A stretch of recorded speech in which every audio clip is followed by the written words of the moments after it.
Dracula, Chapter 19. Jonathan Harker's Journal. 1st of October, 5 a.m. I went with the party to the search with an easy mind, for I think I never saw Mina so absolutely strong and well. I am so glad that she consented to hold back and let us men do the work. Somehow it is a dread to me that she was in the fearful business at all. But now that her work is done, and that it is due to her energy and brains and foresight that the whole story is put together in such a way that every point tells, she may well feel that her part is finished, and that she can henceforth leave the rest to us. We were, I think, wholly upset by the scene with Mr. Renfield. When we came away from his room, we were silent, till we got back to the study. Then Mr. Morris said to Dr. Seward,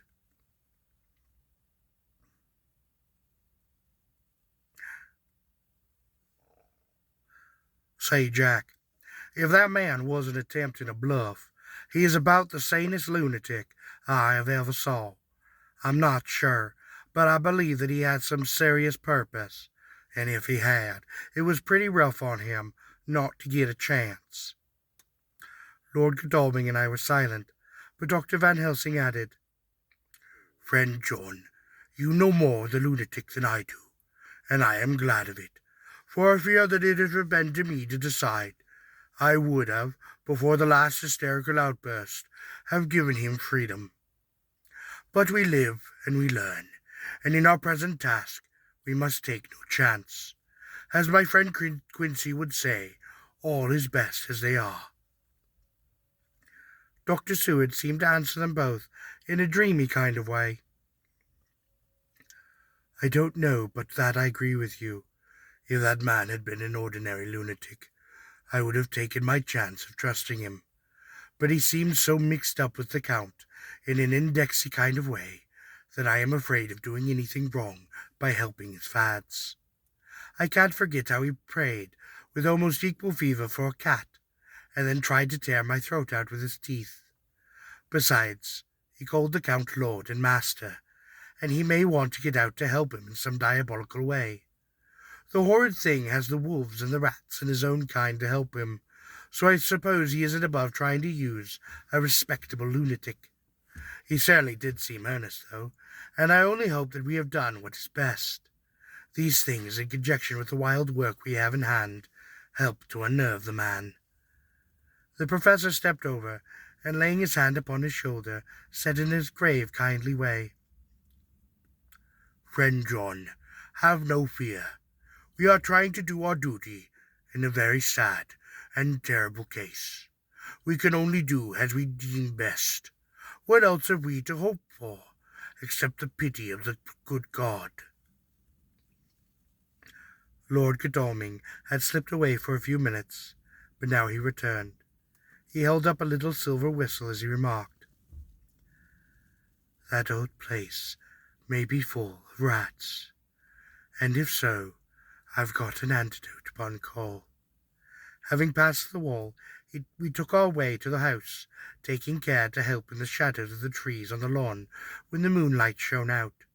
When we got to the porch, the professor opened his bag and took out a lot of things, which he laid upon the step, sorting them into 4 little groups, evidently one for each, and then he spoke.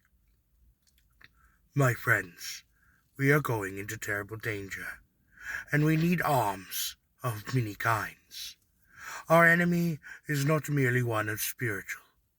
Remember, he has the strength of 20 men, and that though our necks or our windpipes are of the common kind, and therefore quite breakable or crushable, his are not amenable to mere strength.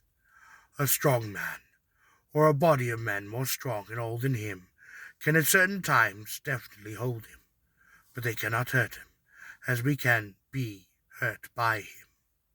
We must therefore guard ourselves from his touch. Keep this near your heart." As he spoke, he lifted a silver crucifix and held it out to me. I, being nearest to him, "Put these flowers round your neck." Here he handed to me a wreath of withered garlic blossoms. For other enemies more mundane, this revolver and this knife, and for aid in all, these so small electrical lamps, which you can fasten to your breast, and for all and above all at the last, this, which we must not desecrate needless. This was a portion of sacred wafer, which he put in an envelope and handed to me. Each of the others was similarly equipped. "Now," he said, "friend John, where are the skeleton keys? If so that we can open the door, we need not break the house by the window, as before at Miss Lucy's." Dr. Seward tried one or two skeleton keys, his mechanical dexterity as a surgeon standing him in good stead.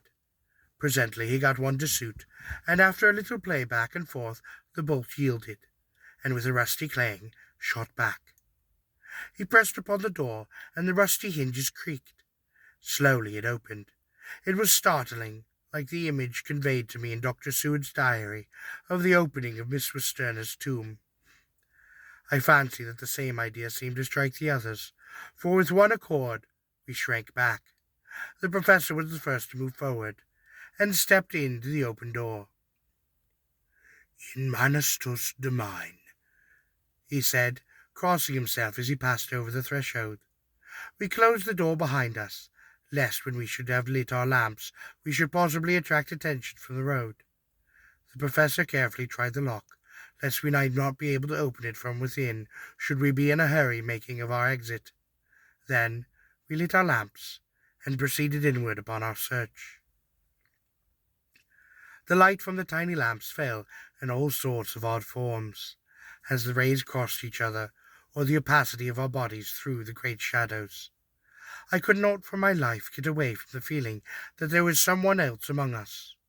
I suppose it was recollection, so powerfully brought to me by that grim surroundings, of the terrible experience within Transylvania.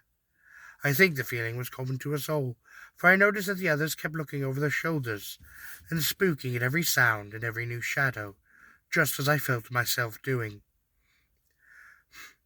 The whole place was thick with dust. The floor was seemingly inches deep, except where there were recent footsteps, in which on holding down upon my lamp I could see marks of hobnails where the dust was cracked. The walls were fluffy and heavy themselves with dust, and in the corners were masses of spider webs, whereupon the dust had gathered till they looked like old tattered rags, as the weight had torn them partly down. On a table in the hall was a great bunch of keys, with a time-yellowed label upon each. They had been used several times, for on the table were several similar rents in the blanket of dust, similar to that exposed when the professor lifted them. He turned to me and spoke. "You know this place, Jonathan. You have copied the maps of it, and you know it to at least more than we do. Which is the way to the chapel?" I had an idea of its direction, though on my former visit I had not been able to get admission to it, so I led the way, and after a few wrong turnings found myself opposite a low arched oaken door, ribbed itself with iron bands. "This is the spot." As we turned his lamp on a small map of the house, copied from the file of my original correspondence regarding the purchases. With a little trouble we found the key on the bunch, and opened the door. We were prepared for some unpleasantness, for as we were opening the door, a faint melodious air seemed to exhale through the gaps. But none of us ever expected such an odour as we encountered, and none of the others had met the Count at all at close quarters. When I had seen him, he was either in the fasting stage of his existence in his rooms, or when he was gloated with fresh blood in a ruined building open to the air. But here the place was small and close, and the long disuse had made the air stagnant and quite foul. There was no earthly smell, as some dry miasma, which came through the fouler air. But as to the odour itself, well, how shall I describe it? It was not alone that it was comprised of all the ills of mortality, and with the pungent acidic smell of blood, but it seemed as though corruption had become itself corrupt. It sickens me to think of it. Every breath exhaled by that monster seemed to have clung to the place, and intensified in its loathsomeness. Under ordinary circumstances, such a stench would have brought our enterprise to an end, but this was no ordinary case, and the high and terrible perch in which we were involved gave us a strength which rose above merely physical considerations. After the involuntary shrinking consequent upon the first nauseous sniff, we one and all set about our work as though that loathsome place were a garden of roses. We made an accurate examination of the place, the professor saying as we did begin, "The first thing is to see how many of these boxes are left. We must then examine every hole, every corner, and every cranny, and see if we cannot get some clue as to what has become of the rest." A glance was sufficient to show how many remained, for the great earth chests were done bulky, and there was no mistaking them. There were 29 left out of the 50. Once I got a fright, for seeing Lord Godalming suddenly turn and look out the vaulted door into the dark passage below, I looked too.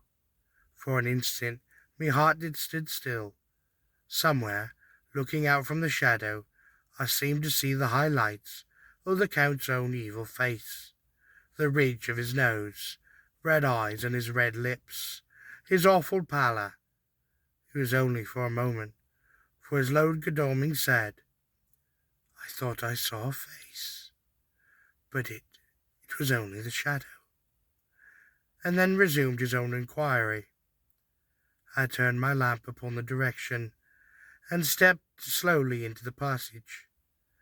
There was no sign of anyone, and as there were no corners, no doors, and no aperture of any kind, but only the solid walls of the passage, there could be no hiding place, even for him.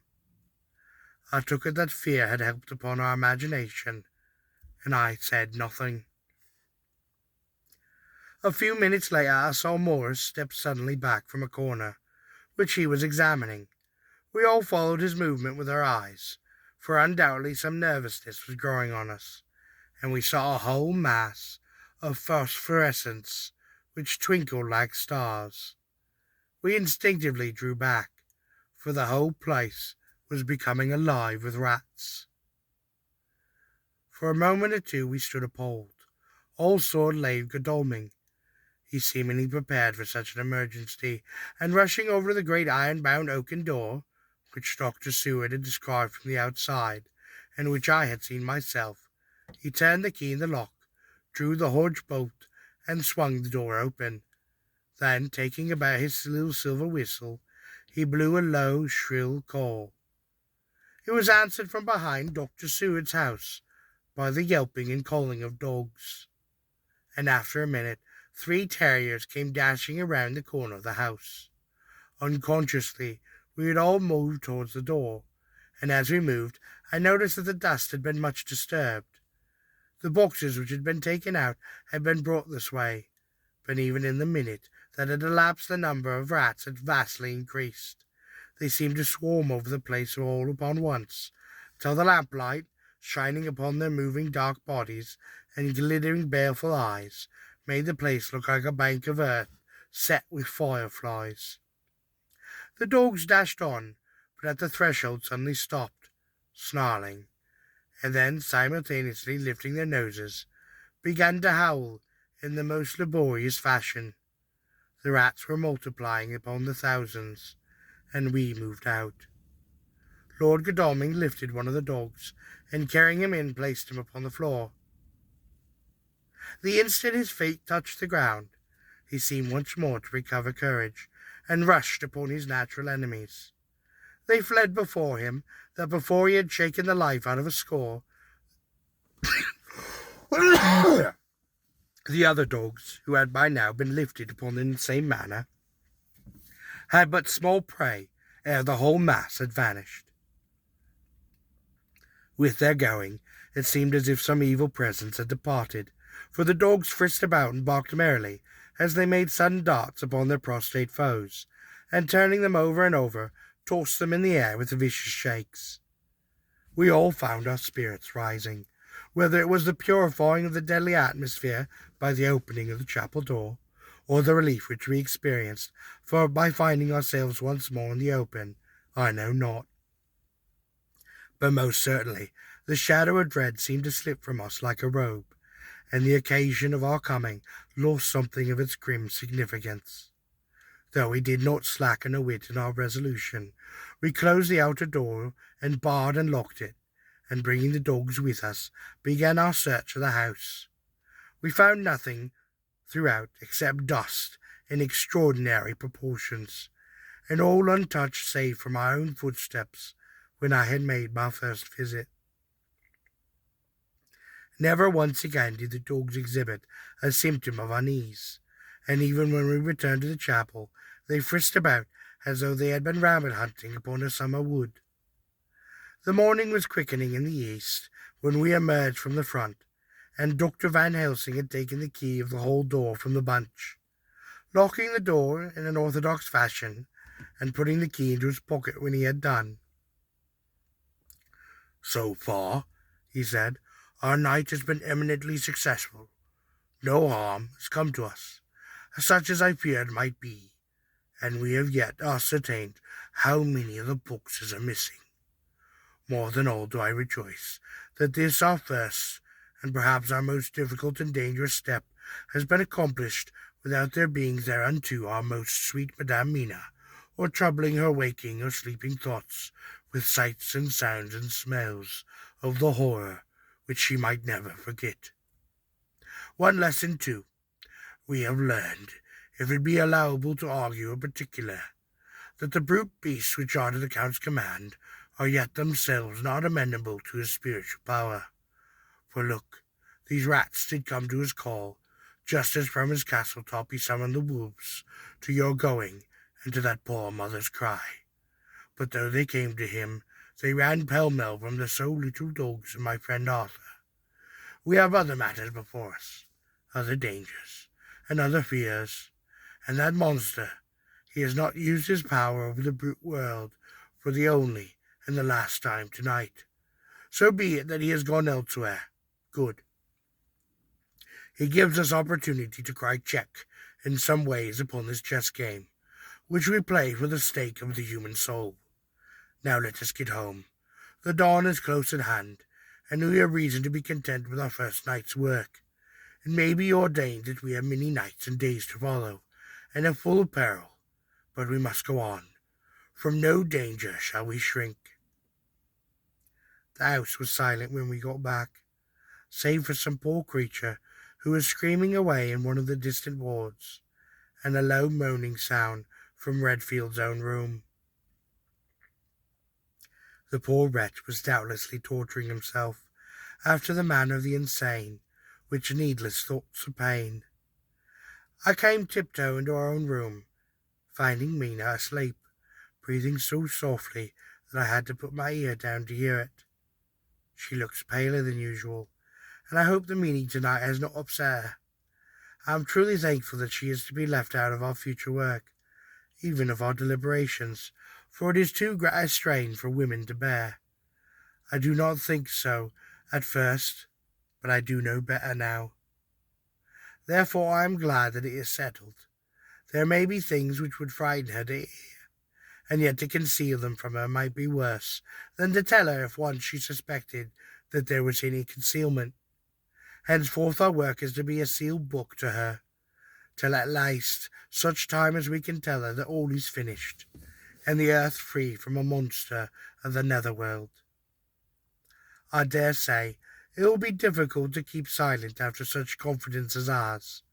I must be resolute, and tomorrow I shall keep dark over tonight's doings. I shall refuse to speak of anything that has happened, and I rest upon the sofa, so as not to disturb her slumber. 1st of October. Later. I suppose it was natural that we should have all overslept ourselves, for the day was a busy one, and the night had had no rest of all. Even Mina must have felt its exhaustion, for though I slept till the sun was high, I was awakened before her, and had to call 2 or 3 times before she did awake.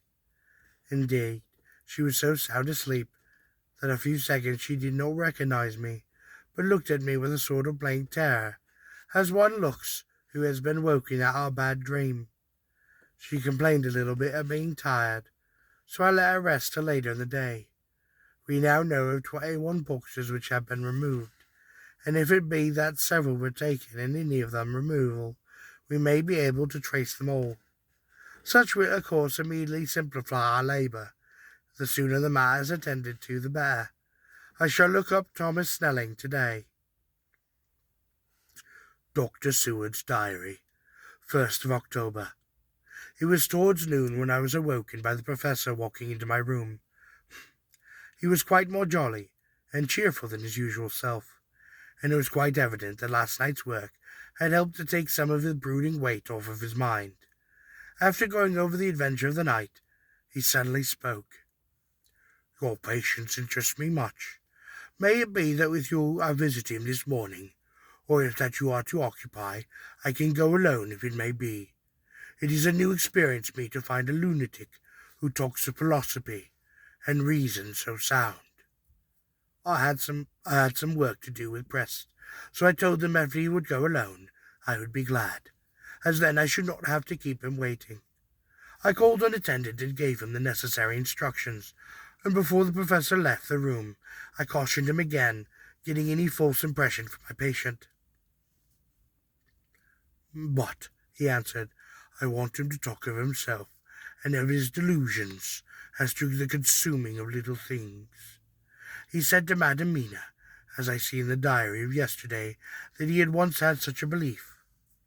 "Why do you smile, friend John?" "Excuse me," I said, "but the answer is here." I laid my hand upon the typewritten manner, when our sane and learned lunatic made that very statement of how he used to consume life. His mouth was actually nauseous with the flies and spiders which he had just eaten before Miss Harker had even entered the room. Van Helsing then smiled in turn. "Good. Your memory is true, friend John. I should have remembered. And yet it is this very obliquity of thought and memory which makes mental disease such a fascinating study. Perhaps I may gain more knowledge out of the folly of this madman than I shall from the teaching of the most wise. Who knows?" I went on with my work, and before long was through that in hand. It seemed that the time had been very short indeed, but there was Van Helsing back upon in the study. "Do I interrupt?" he asked politely as he stood upon the door. "Oh, not at all," I answered. "Come in. My work is finished, and I am free. I can go now with you now, if you like." "Oh, it is needless. I have already seen him." "Well?" "I fear he does not appraise me as much. Our interview was quite short. When I entered the room he was sitting upon a stool in the centre, his elbows upon his knees, and his face was the picture of sullen discontent. I spoke to him as cheerfully as I could, and with such a measure of respect as I could assume. He made no reply whatsoever. 'Don't you know me?' I asked, and his answer was not reassuring. 'I know you well enough. You're the old fool Van Helsing. I wish you'd take yourself and your idiotic brain theories somewhere else. Damn old thick-headed Dutchman.' Not a word more would he say, but he sat at his implacable sullenness, as indifferent to me as though I had not been upon the room at all. Thus departed for this time my chance of such learning from this so clever a lunatic. So I shall go, if I may, and cheer myself with a few happy words with that sweet soul, Madame Mina. Friend John, it does rejoice me unspeakably that she is no more to be pained, and no more to be worried with our terrible things, though we must meet her help. It is betterly so."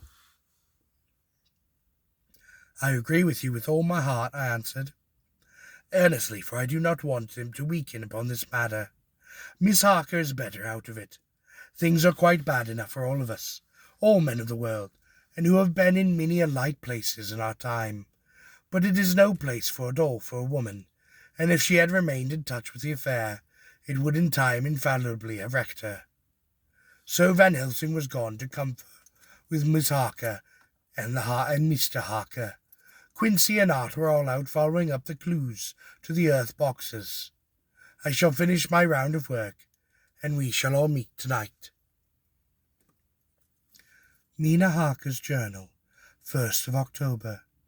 It is strange to me to be kept in the dark as I am today, after Jonathan's full confidence for so many a year, to see him manifestly avoid the certain matter,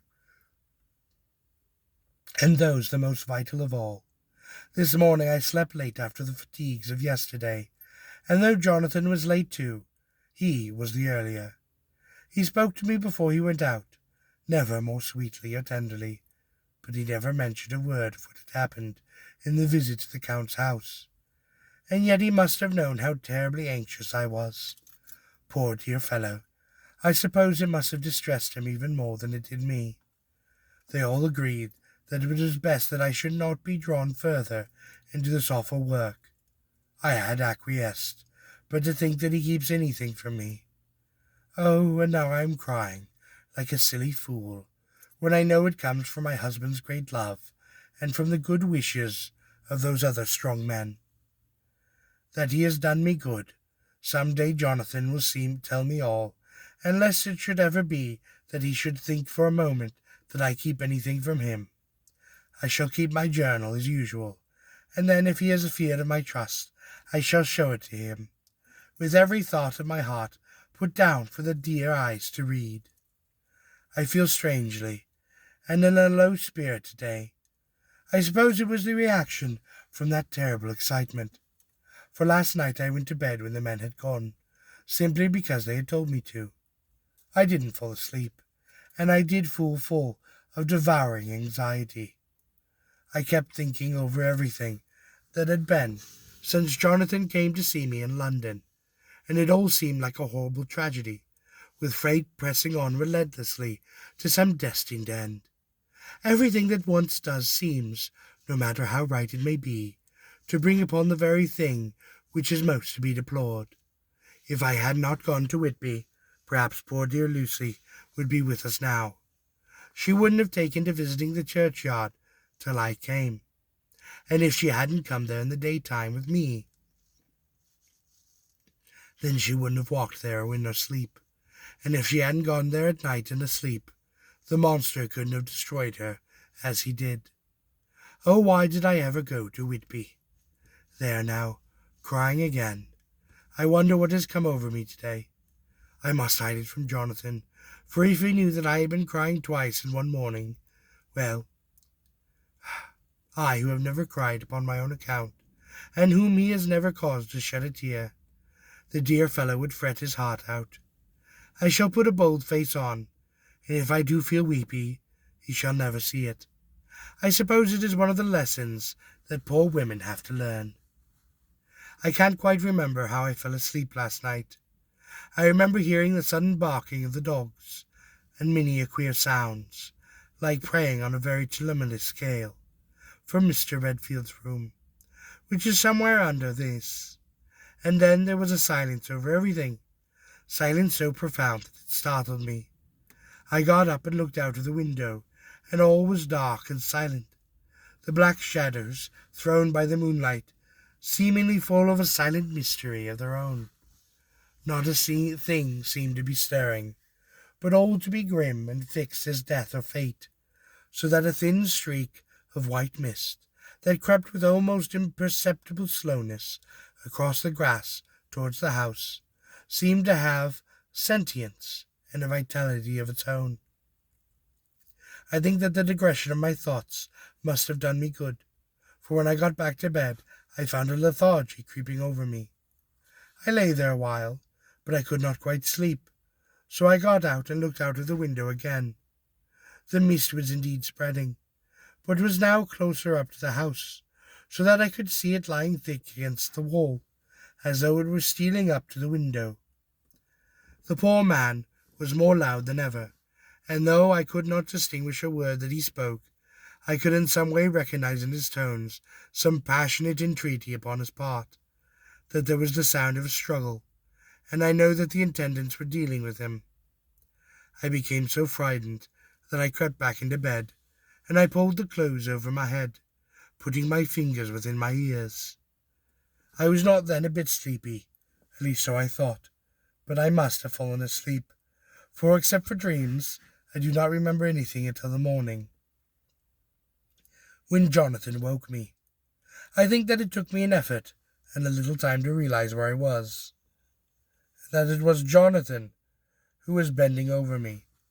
My dream was very peculiar, and was almost typical of the way that waking thoughts become merged in, or continued in, with our dreams. I thought that I was asleep and waiting for Jonathan to come back, for I was very anxious about him, and I was powerless to act. My feet and my hands and my brain were weighted, so that nothing could proceed at the usual pace, and I slept unusual and thought. Then it began to dawn upon me that the air was deadly heavy and dank and cold, and I put back the clothes from my face, and I found to my surprise that all was dim. The gaslight which I had left lit for Jonathan had been turned down, come only like a little red spark through the fog, which had evidently grown thicker and poured itself into the room. It then occurred to me that I had shut the window before I had come to bed. I would have gotten out to make her certain upon that point, but some leaden lethargy seemed to chain my limbs and even my will. I lay still and I endured, but that was all. I closed my eyes, but could still see through my eyelids, for it is wonderful the tricks our dreams play upon us, and how conveniently we can imagine. The mist did grow thicker and thicker, and I could see now how it had come in, for I could see it like smoke, or with the white energy of boiling water pouring in, not through the window, but through the joinings of the door. It got thicker and thicker, till it seemed as if it had become concentrated into a sort of pillar or a cloud within the room, through the top of which I could see the light upon the glass shining like a red eye. Things began to whirl through my brain, just as the cloudy column was now whirling in the room, and though it all came the scripted words, a pillar of cloud by day, and a pillar of fire by night. Was it indeed some spiritual guidance that was coming to me within my sleep? But the pillar was composed of both the day and the night, for the fire was in those red eyes, which at the thought got a new fascination for me, till as I looked, the fire divided, and seemed to shine on me through the fog like two separate red eyes, such as Lucy told me of in her momentary mental wandering, when upon the cliff the dying sunlight struck the windows of St. Mary's Church. Suddenly that horror burst upon me, and it was thus that Jonathan had seen those awful women growing into reality through the whirling mist of the moonlight. In my dream I must have fainted, for all once more became black darkness. The last conscious effort which imagination made was to show me a livid white face bending over me out of the mist. I must be careful of such dreams, for they would unseat one's reason if they were too much of them. I would get Dr. Van Helsing or Dr. Seward to prescribe me something for which I would make me sleep, only that I fear to alarm them. Such a dream at the present time would become woven into their fears for me. For tonight I shall strive hard to sleep naturally. If I do not, I shall tomorrow night get them to give me a dose of chloral. That cannot hurt me for once, and it will give me a good night's sleep. Last night tired me more than if I had not slept at all. 2nd of October, 10 p.m. Last night I slept, but I did not dream. I must have slept soundly, for I was not waked by Jonathan coming to bed, but that sleep was not refreshed me. But today I felt terribly weak and spiritless. I spent all of yesterday trying to read, or lying down dozing. In the afternoon Mr. Enfield asked if he might see me. Poor man, he was very gentle, and when I came away he kissed my hand and bade God to bless me. Some way it affected me much, and I am crying when I think of him. This is a new weakness, for which I must be careful. Jonathan would be miserable if he knew I had been crying. He and the others were out till the dinner time, and they all came in quite tired. I did what I could to lighten them up, and I suppose that the effort did me good, but I forgot how tired I was. After dinner, they sent me to bed, and all went off to smoke together, as they said, but I knew that they wanted to tell each other of what had occurred to each of them during the day. I could see from Jonathan's manner that he had something important to communicate. I was not so sleepy as I should have been. So before they went, I asked Dr. Seward to give me a little opiate of some kind, as I had not slept well the night before. He very kindly made me up a sleeping draught, which he gave to me, telling me that it would do to me no harm, as it was very mild. I have taken it, and am waiting for sleep, which shall keep aloof. I hope I have not done wrong, for as sleep began to flirt with me, a new fear comes, and I may have been foolish in thus depriving myself with the power of waking. I might not want it. For here comes sleep. Good night.